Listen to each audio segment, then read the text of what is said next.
আমি স্পাইডারম্যানের মতো দেয়াল বেয়ে উঠতে পারি। আমার মাও স্পাইডারম্যান হয়ে গেছে। বাবা বাবা তুমি কোথায়? মা এবং বোন দুজন স্পাইডারম্যান হয়ে গেছে। রাজু আমিও তো স্পাইডারম্যান হতে পারি।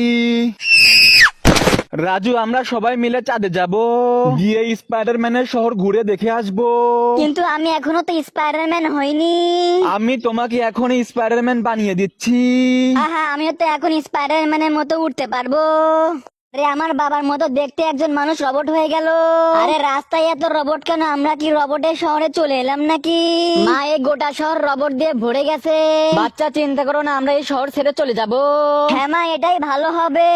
রাজু তুষার পড়ার কারণে গাড়ির সামনে ভালোভাবে দেখা যাচ্ছে না রে, বাঁচাও। রাজুর অবস্থা আশঙ্কাজনক মনে হয় না পৃথিবীতে থাকবে। ম্যাডাম আপনি চাইলে রাজুর মতো একটি রোবট বানিয়ে নিতে পারেন। মা আমি কি সুস্থ হয়ে গেলাম নাকি? তুমি এখন মানবিক রোবট হয়ে গেছো, এখন তোমাকে রিমোটের মাধ্যমে কন্ট্রোল করা যাবে। আরে এটা কি? মামা মামা আমি তোমার মা না, তুমি এখান থেকে চলে যাও। তুমি তো দেখি আমার কথাই শুনছো না। মা এই যে পেশ নাও। আমার জুতাটা কই রাখলাম খুঁজে পাচ্ছি না। মা এই যে তোমার জুতা নিয়ে এসেছি। আজকে আমি গাজরের হালুয়া বানাবো। এই যে মুরগির ছানা, তুমি কি গাজরের হালুয়া পছন্দ করো? হ্যাঁ আমি তো পছন্দ করি, চলো আজকে দুজনই গাজরের হালুয়া বানাবো।